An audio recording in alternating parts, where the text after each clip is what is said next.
છોટાઉદેપુરથી સમાચાર છે। બુટલેગરોનો ભાંડો અહીંયા ફૂટ્યો છે। બોડેલી ડભોઈ રોડ ઉપર બે બાઇકનો અકસ્માત થયો। અકસ્માત બાદ બુટલેગરની બાઇકમાંથી દારૂ મળી આવ્યો। દારૂની બોટલો લેવા લોકોએ પડાપડી કરી। બનાવને લઈને બોડેલી પોલીસે સમગ્ર મામલે તપાસ હાથ ધરી છે। ઘટનાના દ્રશ્યો પણ સામે આવ્યા છે। વધુ માહિતી મેળવીશું। ફોન લાઈન પર સંવાદદાતા શહેજાબ જોડાઈ ચૂક્યા છે। શહેજાબ, જે રીતે આ બાઇકમાંથી દારૂની બોટલો મળી આવી અને બોટલો લેવા માટે લોકોએ જે પડાપડી કરી, સવાલ ઉભો થઈ રહ્યો છે, આ બુટલેગર કેટલા સમયથી આ પ્રકારે દારૂનો વેપલો ચલાવતો હતો અને આ દારૂ તે કોને મોકલવાનો હતો? જે ખાસ કરીને આજે બોડેલીના ડભોઈ રોડ ઉપર જે આ બે બાઇકો આમને સામને થતા જે અકસ્માત સર્જાયો છે, અકસ્માતની અંદર દારૂની હેરાફેરી થતાનો જે ભાંડો તે ફૂટ્યો છે તે સામે આવ્યું છે। મહત્વની બાબત એ છે કે ગાંધીના ગુજરાતમાં દારૂ પ્રવેશ બંધી છે, ત્યારે દારૂ આવ્યો ક્યાંથી મોટો સવાલ છે।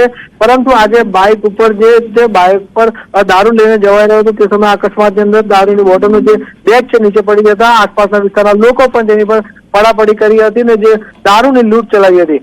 આમ તો આ બાબતે જે અકસ્માતનો ગુનો નોંધી અને બોડેલી પોલીસે હાલ તપાસ કરી રહી છે કે આ વ્યક્તિ ક્યાંથી આવ્યો છે, ક્યાં જઈ રહ્યો હતો। હાલ બંને જે વ્યક્તિ છે તેઓને સામાન્ય ઈજા થઈ છે, જેના કારણે તેઓને સરકારી હોસ્પિટલ સાથે રેફર કરવામાં આવ્યા છે। આભાર શહેજાબ માહિતી બદલ। રાજકોટમાં 31 ડિસેમ્બર પહેલા પોલીસની કડક કાર્યવાહી સામે આવી છે। દારૂ પીધેલા લોકો સામે પોલીસની કાર્યવાહી સામે આવી રહી છે। ટ્રેકિંગ દરમિયાન એક શખ્સ પીધેલો ઝડપાયો। નશામાં રહેલા શખ્સ પાસેથી દારૂનો જથ્થો પણ ઝડપાયો છે। પોલીસે પ્રોહિબિશન એક્ટ અંતર્ગત ગુનો નોંધી વધુ કાર્યવાહી હાથ ધરી છે। ફેન્સી નંબર પ્લેટ, કાળા કાચ લગાવી વાહનો ચલાવનારા સામે પણ પોલીસ કાર્યવાહી કરી રહી છે। રાજકોટથી આ દ્રશ્યો સામે આવ્યા। વધુ માહિતી મેળવીશું। ફોન લાઈન પર સંવાદદાતા અંકિત જોડાઈ ચૂક્યા છે। અંકિત, 31 પહેલા રાજકોટ પોલીસ સતર્ક થઈ છે અને તમામ જે પીધેલા લોકો છે તેઓને પકડવા માટેની કવાયત હાથ ધરવામાં આવી છે। હાલ પોલીસની કેવા પ્રકારની કામગીરી અને કેટલા આવા દારૂડિયા શહેરમાંથી ઝડપાયા? ચોક્કસ ખાસ કરીને વાત કરવામાં આવે તો 31 ને લઈને હાલ રાજકોટ શહેર પોલીસ કમિશનર બ્રિજેશ કુમાર ઝા દ્વારા તમામ જે સ્થાનિક પોલીસ છે તેમને આદેશ આપવામાં આવ્યા છે અને તેને જ લઈને પોલીસ દ્વારા રાત્રિ દરમિયાન વાહન ચેકિંગની કામગીરી છે તે કરવામાં આવી રહી છે।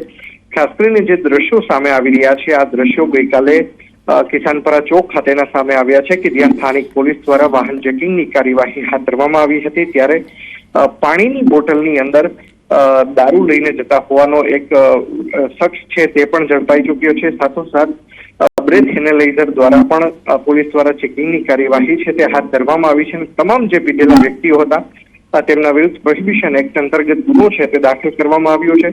સાથોસાથ જે ફેન્સી નંબર પ્લેટ લગાવીને જે વાહન હંકારતા હોય છે, સાથોસાથ કાળા કલરના કાચ ધરાવતા હોય છે, તે તમામ વાહન માલિકો વિરુદ્ધ પણ ગુનો છે તે દાખલ કરવામાં આવ્યો હતો। બિલકુલ, આભાર અંકિત માહિતી બદલ।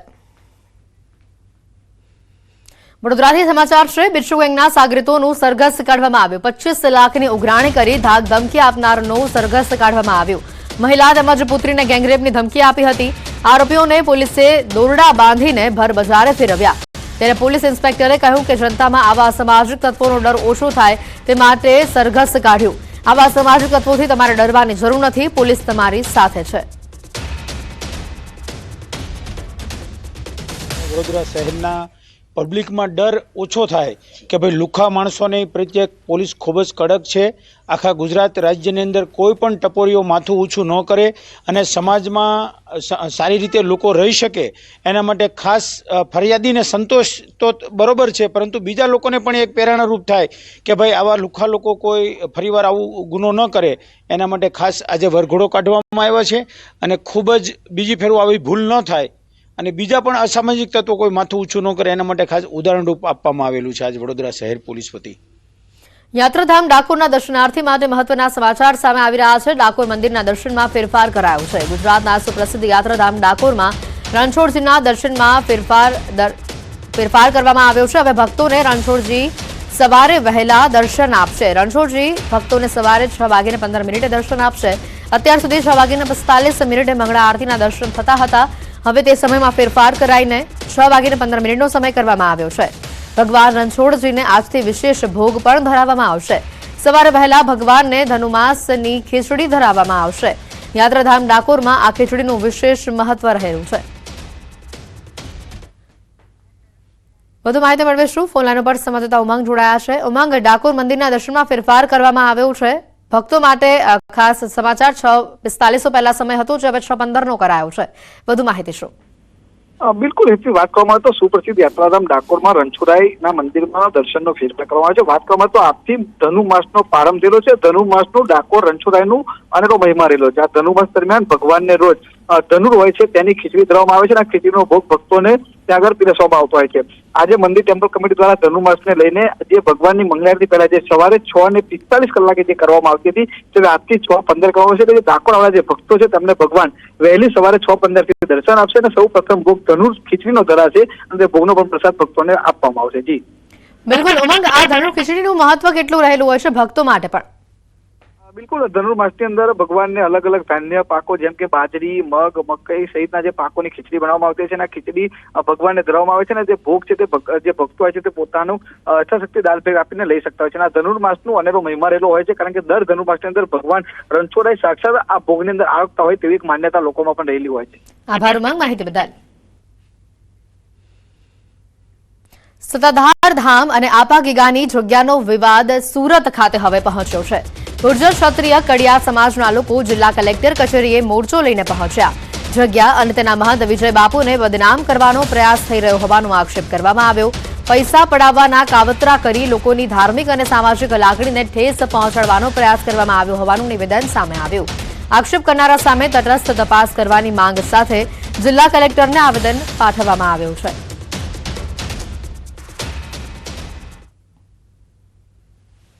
સત્તાધારનો વિવાદ હવે ધીરે ધીરે ગુજરાતના અલગ અલગ શહેરોમાં પહોંચી રહ્યો છે. ખાસ કરીને સત્તાધારમાં ચાલતા ષડયંત્રને લઈને સુરતના સત્તાધારના ભક્તો પહોંચ્યા છે કલેક્ટર ઓફિસે આવેદનપત્ર આપવા માટે. આપણી સાથે કેટલાક લોકો છે, આપણે સીધા વાત કરીશું. મોટાભાઈ, આપનું નામ, શું વિવાદ છે અને કેમ કલેક્ટર સુધી પહોંચવું પડ્યું?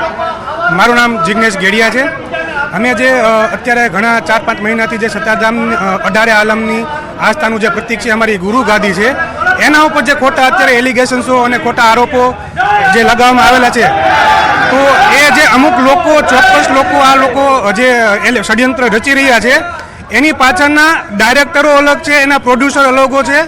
તો એ લોકોના નામ બહાર આવે અને એના ઉપર ચોક્કસ કાર્યવાહી કરવામાં આવે એવી અમારી માગણી સાથે અમે સુરત કલેક્ટર મારફત આજે મુખ્યમંત્રીને આવેદનપત્ર પાઠવીએ છીએ કે આ એલિગેશન્સો આના ઉપર કોઈ ચોક્કસ પગલાં લેવામાં આવે.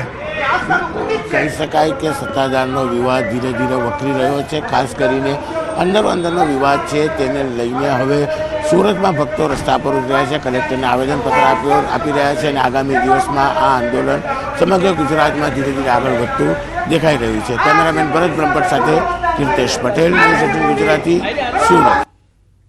સરદાર વલ્લભભાઈ પટેલની પુણ્યતિથિ નિમિત્તે સુરતના બારડોલી ખાતે સરદાર સંગોષ્ઠીનું આયોજન કરવામાં આવ્યું હતું અને જેમાં પૂજ્ય મોરારી બાપુ સહિતના મહાનુભાવોએ સરદાર પટેલ વિશે વિચારો રજૂ કર્યા હતા.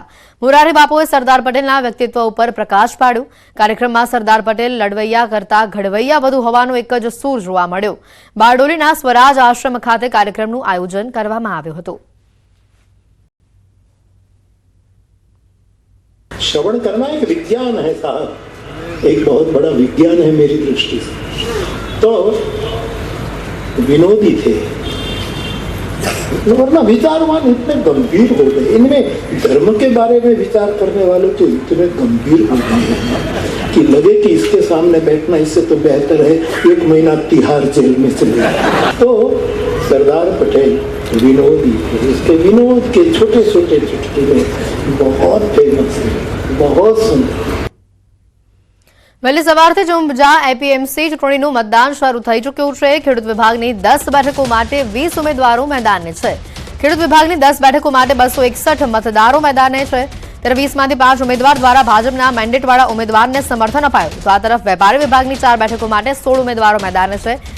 વેપારી વિભાગની 4 બેઠકો માટે કુલ 805 મતદારો મતદાન કરવાના છે.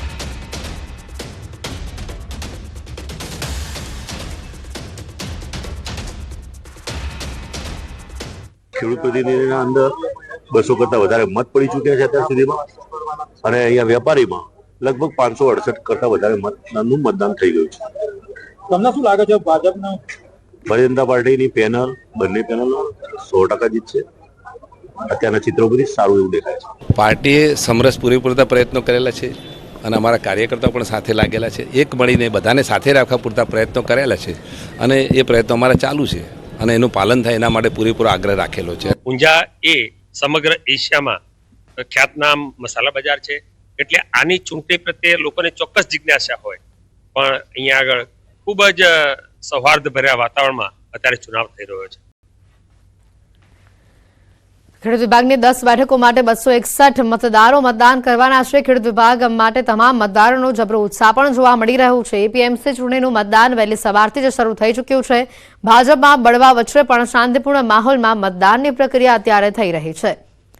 વેપારી વિભાગની 4 બેઠકો માટે 805 મતદારો આજે મતદાન કરવાના છે. ખેડૂત વિભાગની 10 બેઠકો માટે 261 મતદારો મતદાન કરશે. તમામ જે લોકો છે, જે મતદારો છે, તેઓમાં ભારે ઉત્સાહ જોવા મળી રહ્યો છે મતદાનને લઈને.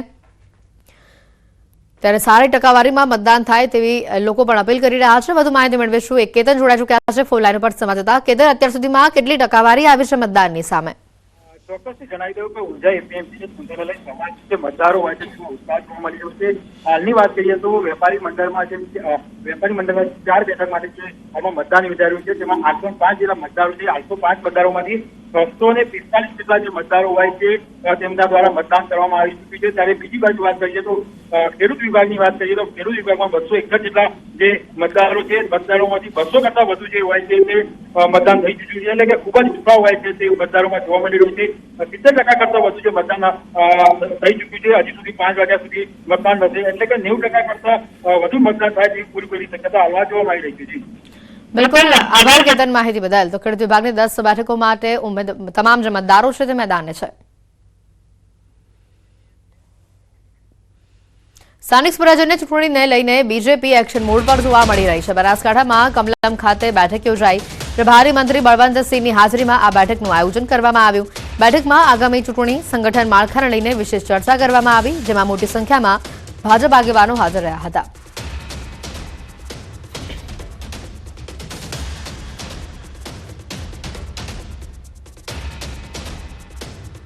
સમાચારોમાં હાલ રોકાઈશું એક બ્રેક માટે.